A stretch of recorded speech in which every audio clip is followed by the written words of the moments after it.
بسم اللہ الرحمن الرحیم۔ مشہور معجزہ ہے، ایک شخص ہر سال حج کو جاتا تھا اور مدینے جاتا تھا اور آقا کی زیارت کو جاتا تھا اور اپنے ساتھ کچھ نہ کچھ ہدیہ اور تحفہ لے کر آقا کے پاس جاتا تھا۔ یہ سال بسال اس کا طریقہ کار تھا۔ معصومین محتاج نہیں ہیں آپ کے، مگر ہم سب کی خواہش ہوتی ہے نا کہ اپنی بساط بھر کچھ تو ان کی بارگاہ میں پیش کریں، ہے نا؟ اچھا، اب اس وقت آج کل آپ سے ہم کہیں کہ کچھ ہدیہ پیش کیجئے مولا کو، تو کیا پیش کریں گے آپ لوگ عادی ہو گئے ہیں مادی فکر کے، تو عموماً کیا کرتے ہیں؟ کھانے پکاتے ہیں طرح طرح کے ہیں اور نیاز دیتے ہیں۔ انہیں سب سے زیادہ کیا پسند ہے؟ قرآن۔ محمد اور آل محمد عاشق قرآن ہے، عاشق قرآن ہے۔ کیسے عاشق ہیں؟ عاشق قرآن ہے، نوکے نیزہ پہ بھی قرآن پڑھتے ہیں، گہوارے میں بھی قرآن پڑھتے ہیں، ایسے عاشق قرآن ہیں۔ تو اگر ہم کچھ قرآن پڑھ کے انہیں ہدیہ پیش کر سکیں تو اس سے بہتر کوئی عمل نہیں ہوگا۔ اب جب کوئی کہتا ہے کہ قرآن پڑھ کے آقا کو ہدیہ کر دینا، تو کہتے ہیں واہ سبحان اللہ، آپ کیا کہہ رہے ہیں؟ وہ ہمارے قرآن کے محتاج ہیں کیا؟ فکریں کیسی مسخ ہو گئی ہیں، نہ جانے کس کی نظر لگ گئی اس ملت کی ذہانت کو، فکریں کیسی مسخ ہو گئی ہیں۔ دوسرے وقت بدنام کرتے ہیں، جناب فلاں صاحب وہ تو بالکل ان جیسے لوگوں کی باتیں کر رہے ہیں، بھلا ہم کیا بخشوائیں گے انہیں؟ کون کہہ رہا ہے کہ آپ انہیں بخشوائیں؟ لفظوں کو صحیح یاد بھی نہیں رکھ سکتے، اتنا حافظہ کمزور ہے۔ خدا نہ کرے آپ ان جیسے ہو جائیں جو رسول کی تقریر سن کے کہتے تھے یہ کیا کہہ رہے تھے، ماذا قال آنفا۔ قرآن میں ہے نا، حضور صلی اللہ علیہ وآلہ وسلم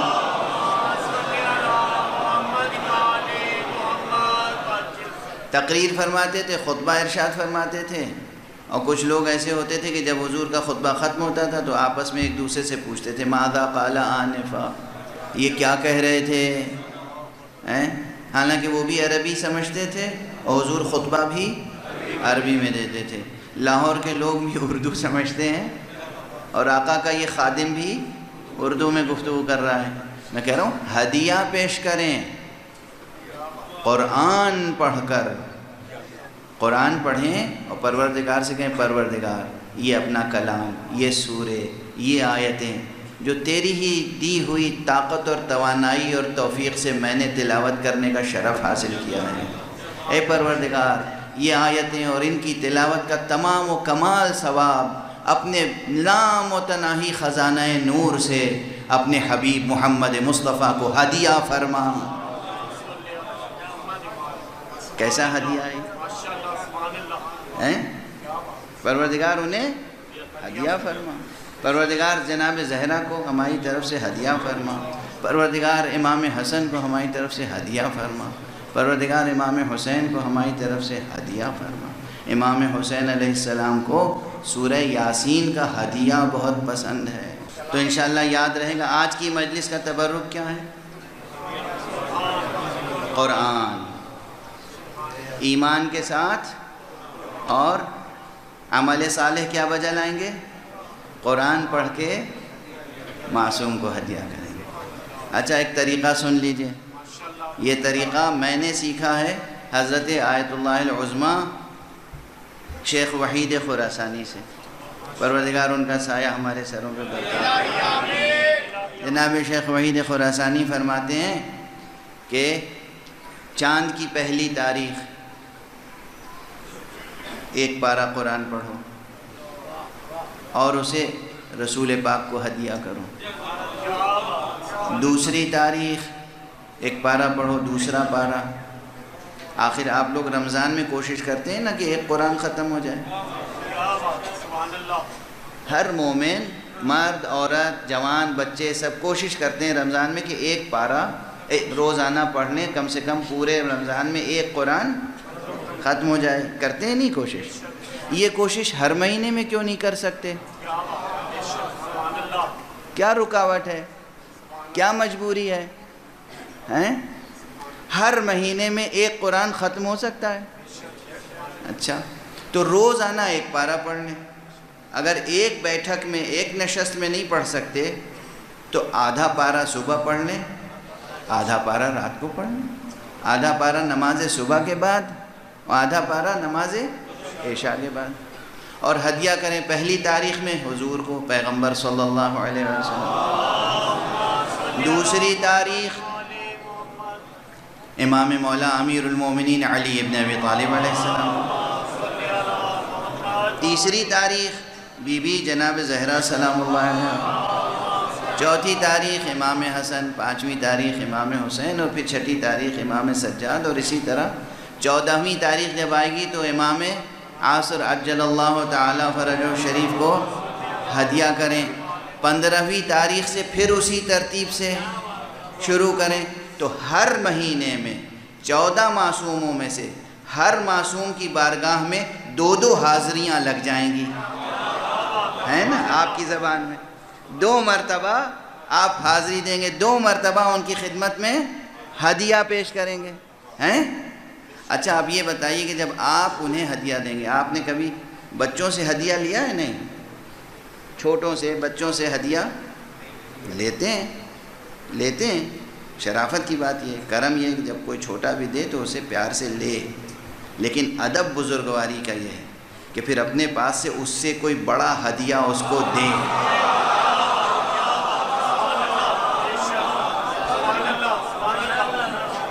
بزرگوں کا دستور یہ ہے، واپس نہیں کرتے ہدیہ، کبھی واپس نہیں کرتے. ہدیہ لانے والے کا دل ٹوٹتا ہے. چھوٹا ہو، نوکر ہو، ملازم ہو، کوئی ہو، آپ کو کوئی گفٹ دے رہا ہے، ہدیہ دے رہا ہے، لے لیجئے. کوشش کیجئے آپ اس سے بڑھ کر دیں. یہ اخلاقی اصول ہے. تو جب آپ انہیں ہدیہ دیں گے تو کیا وہ کریم ابن کریم آپ کو ہدیہ نہیں دیں گے؟ اگر یہ عمل روز ہوگا تو زندگی میں کیسی رونق، کیسی برکت، کیسی عظمت، کیسی روحانیت، کیسی نورانیت، کیسی جاویدانی کیفیت ہوگی. یہ 1 گھنٹہ مجلس مجھ سے پڑھوا رہے ہیں، 1 گھنٹہ روز قرآن آپ پڑھیں گے. ٹھیک ہے نا؟ ایک صلوات پڑھیے محمد.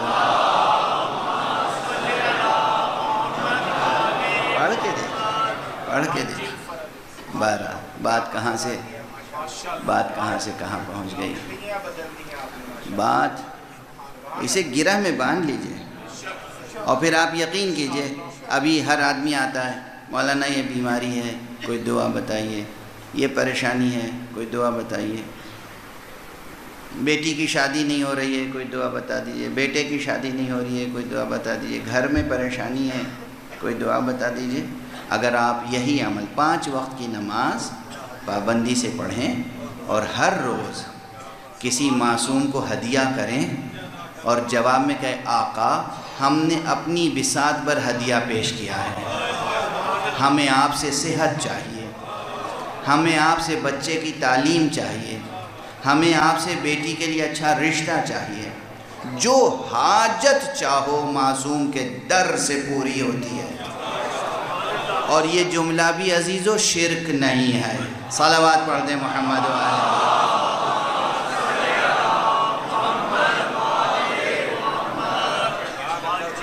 یہ جملہ بھی معصوم کے در سے پوری ہوتی ہے.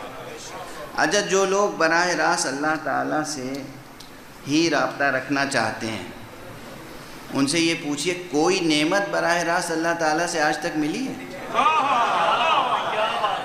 کوئی چیز ملی ہو تو بتا دو. کوئی لائے دکھائے. کسی باپ کو لاؤ اور پوچھو کہ بیٹا آسمان سے اترا ہے تمہاری گود میں. کسی ماں کو لاؤ جس کے آغوش میں بچہ ہو اور وہ یہ کہے کہ یہ آسمان سے اترا تھا، فرشتہ آیا میری گود میں بچہ ڈال کے چلا گیا. ایسا ہوا ہے کہیں؟ یہ جو روٹی کھاتے ہیں یہ آسمان سے براہ راست اتری ہے؟ زمین، پانی، پوری کائنات، ہر شے وسیلہ بنی ہوئی ہے فیضان الہی کو آپ تک پہنچانے کے لیے. تو ہر چیز کا استعمال اور ہر در پہ دستک دینا مسلمان جائز سمجھتا ہے، مگر محمد و آل محمد کے در پہ دستک دینا جائز نہیں سمجھتا. ساری بحثیں وہاں آ جاتی ہیں، یہ شرک ہے، یہ کفر ہے، یہ بدعت ہے. اب یہ بحث آج کرنے کی نہیں تھی، زبان پہ آ گئی تو گزارش کر دی. یہ تو تسلسل میں آ گئی بات تو گزارش کر دی. گفتگو سمیٹ رہا ہوں کہ وہ شخص ہر سال ہدیہ لے کر آتا تھا.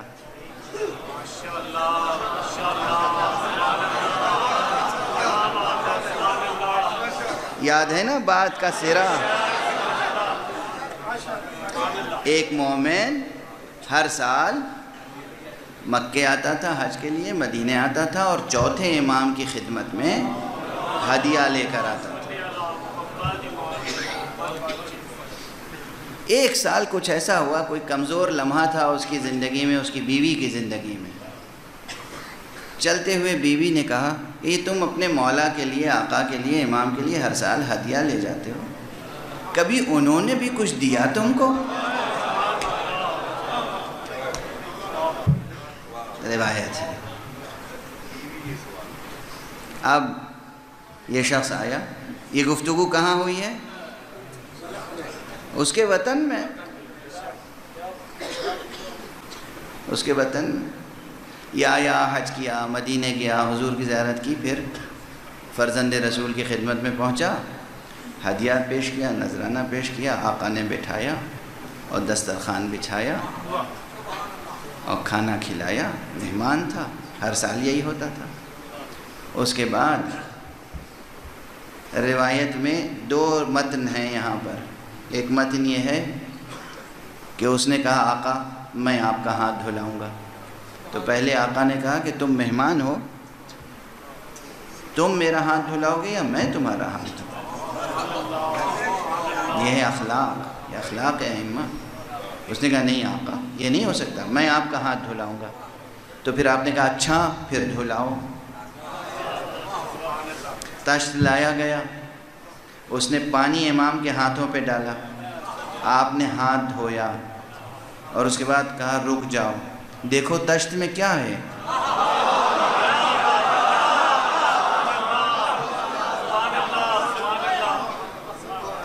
دیکھو تشت میں کیا ہے. کہا آقا پانی ہے. کہا غور سے دیکھو. کہا آقا یاقوت ہے.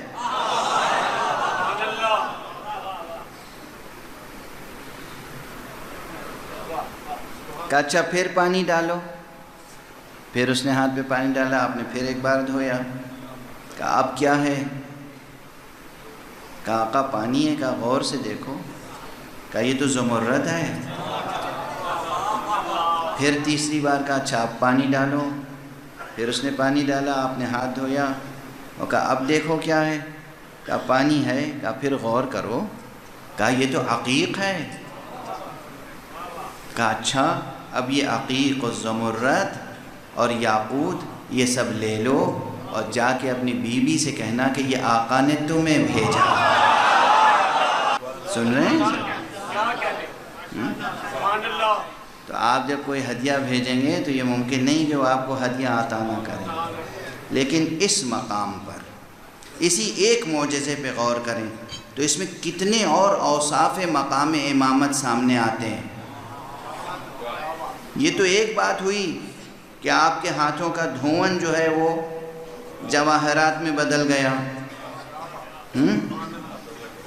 اب وقت نہیں ہے اور طبیعت بھی ساتھ نہیں دے رہی ہے، موسم بھی غالباً مساعد نہیں ہے، مددگار نہیں ہے، ورنہ یہاں پہ بہت گفتگو ہے. اور یہ گفتگو اس گفتگو سے مربوط ہے جو اصل موضوع ہے کہ پانی کیسے یاقوت بن گیا.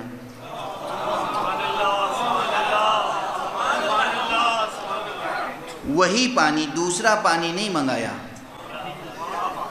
وہی پانی اسی ہاتھ سے ڈالا گیا، اسی ہاتھ پر ڈالا گیا، لیکن اب دوبارہ وہ عقیق بن گیا، زمرد بن گیا۔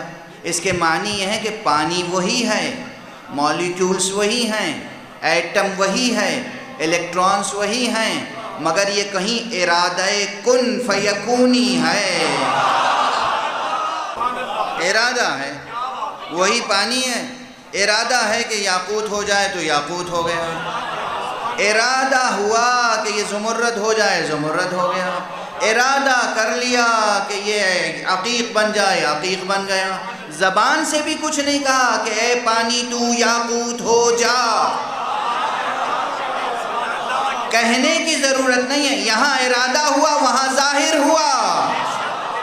جب یہ امام ہوتے ہیں تب یقین آتا ہے کہ وہ خدا وہ ہے کہ انما امرہ اذا اراد شیئا ان یقول له کن فیکون، وہ خدا وہ ہے کہ جب کچھ چاہتا ہے کہ ہو جائے تو کن کہتا ہے اور وہ شے ہو جاتی ہے۔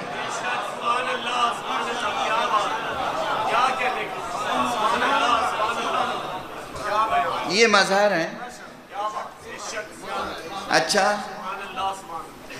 یہ قلب ماہیت ہو گئی، یہ معجزہ ہو گیا، لیکن گفتگو وہاں ہوئی تھی، یہ انہیں خبر کیسے ہو گئی؟ توجہ ہے، گفتگو کہاں ہوئی؟ سینکڑوں میل دور، اور انہیں پتا کیسے ہے کہ بیوی نے چلتے وقت یہ کہا تھا؟ اور اس لیے آپ نے فرمایا کہ جا کے اپنی زوجہ کو میری طرف سے یہ دے دینا۔ اس کے معنی ہے کہ امام کے سامنے کوئی حجاب نہیں ہوتا۔